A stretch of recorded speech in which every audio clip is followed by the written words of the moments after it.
Hey, this is Sky, and welcome to my YouTube channel. So, on my 30th birthday, I had a nervous breakdown. I sat there alone in my apartment with my hands on my head like this for probably about 2 hours, just sitting there staring at the carpet, thinking about my life. I call it a nervous breakdown because I really felt lost mentally. I mean, I had an apartment, I had a roof over my head, but I didn't know where I was going, what I was doing. I didn't know if I should kill myself. I didn't understand why I was alive. I kind of felt like my entire psyche crumbled like a wrecking ball just hitting a wall, and it just fell apart on that day. I could no longer maintain who I was and the person that I had created. Who I developed into by the time I was 30. I could just no longer be that person. And I had no plan for the future. I had never planned on the future. The future to me was death. I was planning on dying before I was 30. Some people talk this live fast, die young, James Dean bullshit. I was living it for real, 100%. I've seen so many people die around me. Friends standing right next to me die. I knew it was going to be me at one point. It was without question. It was at someday it's going to be me, because I'm watching all these other motherfuckers go. My father, watching him get murdered, friends get murdered, all kinds of people all around me all the time, dead bodies all the time. It's going to be me one of those days, and I not only prepared for that, I anticipated it. I wanted that. That felt like the way life is supposed to be. That felt to me like the only path. There was no other option. If you would have asked me as a teenager or a young man in my mid-20s, what are you going to do when you get older? I would have laughed. So I'm going to be in a fucking coffin. I'm going to be in 7 feet underground. What are you talking about? What I'm going to do? I could die tomorrow. I could die tonight. The fuck you talking about? The future. The future is now, motherfucker. You live for today, because you could be dead in 5 minutes. And that's the way I was. And all of a sudden I turned around at 30 and I was still alive. Now when I was 29, I did get close to death. And it was life-changing, and it was hard to go through. I got seriously ill. It's why I went sober.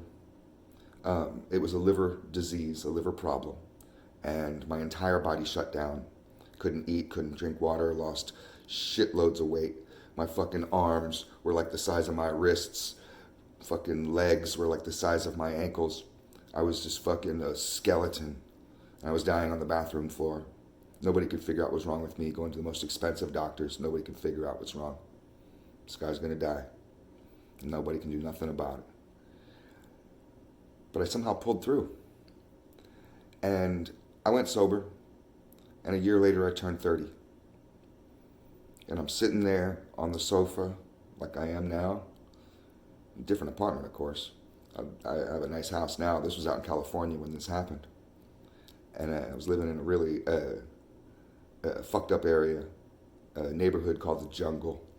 And it's a famous gang area. A bunch of gangs in that area. And I'm sitting there in the jungle just like, fuck, man. You know, my life is shit. This is the best I can do. I'm looking around me. I've fucking been in the ghetto my entire fucking life. Been in the project since I was a kid, and now I'm 30 and still in the goddamn ghetto. I've done a tour of ghettos all over the country. I can't get away from poverty. Can't get away from crime. Can't get away from gangs. Can't get away from alcoholism and addiction and all these things around me. I may have been able to stop it in myself, but when you live in those types of communities, it runs rampant. It's not like the neighborhood I live in now is nice. I don't have drunk motherfuckers rampaging out front, but I used to when I lived in the goddamn jungle, or when I've lived in the flats, or when I've lived in fucking parts of DC, or when I lived in parts of San Francisco, or when I lived in the fucking, I could go on my tour of ghettos all around the nation.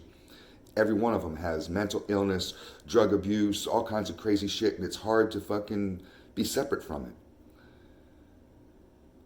And this was the life I lived. I was just a loser. My first 30 years were a complete waste. I did nothing productive, I don't think. I don't think I affected anybody's life positively. Definitely did a lot of negative shit. And I really had nothing to show for myself. So I sat there on the couch thinking about all this, thinking about what a fucking loser I ended up, thinking about how am I still alive? I'm not supposed to be alive. There was this, it's a syndrome that a lot of soldiers get, but a lot of people get in the streets also, where you feel guilty for your survival, survivor's guilt. Everybody I know is sitting up in fucking ADX Florence, sitting up in fucking San Quentin or Chino or one of these goddamn prisons. They're sitting up in Pelican Bay. Everybody. Or they're dead. Or they're out there right now being as fucked up as they can be, robbing people, doing drugs, whatever. But I didn't have anybody that I can say, I knew people that were successful. I knew people that were normal. I didn't have anybody like that in my world, and never did. And I'm sitting there thinking about all this shit. And it felt like kind of like I reached the end of my life and it hadn't gone right. And I had this major sorrow and regret of how my life had ended up and how I ended up. And then I realized I'm still alive. And I'm sitting there dwelling on the fact that I'm still alive. But it kicked in another kind of dimension, from another aspect, where I realized, wait a minute, instead of being like, oh man, how did I end up so alive? It was more empowering. All of a sudden I got excited and I realized, wait a minute, I am still alive. And I didn't feel like anymore like an old man who had survived all this street shit. I felt like a little kid in an adult's body that had nothing but a future in front of him, but I don't even know where to go, what to do. I didn't have any plan, because I had never made one. My plan was death at that age. I was going to die by 30. Everybody else has. That felt like, to me, that was, if you're 30 out in the streets, you're old. Shit. My dad died at 46. He was an old man. I'm 48. I'm going to be 49 this year. I'm older than my father. I got friends that never made it to 30, never made it to 25. And I'm still here. It blows my fucking mind every day. Every day for the last 18 years since I turned 30, now I'm 48. Every day I felt like I've had a second chance. And I've been grateful. I wake up every single day. And I have bad days. I'm not talking about I wake up happy and like, all right, I'm alive. Yeah. I'm not talking about that kind of bullshit. But I'm grateful for every single day. Every single day I'm grateful. And every single day I try to make good on this second chance. To make good on this promise. I made a promise to myself when I was 30, sitting there with my head in my hands, having a nervous breakdown, wondering if I should kill myself, wondering why I was still alive, wondering what kind of point I'm a pointless, useless motherfucker on this planet. Nobody cares about me. Why am I even here? And then I realized, wow, I can actually create something. I can do something. I can make something of myself. I have nothing but time in front of me and nothing but an open world to step through. It was amazing. So I made plans immediately and enrolled myself in college and went back to school and got a college degree. I enrolled myself in therapy and went into therapy and got my fucking head together. I started businesses, multiple businesses, and became successful in business, which is an incredibly empowering thing for someone like me who'd never been anything. I could never even hold down a goddamn job. I punched out my boss at fucking Domino's Pizza. I've quit every single job I've ever had. I'm not a working type of guy. I do not know how to show up at 8 a.m. and punch a clock. I don't know how to do that. I know how to climb in your goddamn window, fucking ski mask up and a fucking pistol down your throat. That's what I knew how to do. That's what I wanted to do. But then all of a sudden I realized, wow, I have this whole chance. So I fucking changed my life. I did a complete 180 turn on that day, on my 30th birthday, 180 degrees. And I made a pact with God and with the universe and with myself that I'm not going to fuck this up this time. I'm going to take this second chance and I'm going to run with it. I'm going to grab that baton. I'm going to run as fast as I fucking can and as hard as I can every day. And I'm going to make something of this because I should be dead. Every day for the last 18 years, I realized that I would be dead already. I should be dead already. So I'm grateful. I'm super grateful. And I wanted to make this video not just to brag about how grateful I am, but to ask you, are you grateful for your life? And if you're not, why not? And ask yourself, what could you do to be grateful for your life? What steps could you take in order to sit back and feel like that you're incredibly grateful for this life that you have? That you look around you and you appreciate what you have, how far you've come, and you really are excited for the future.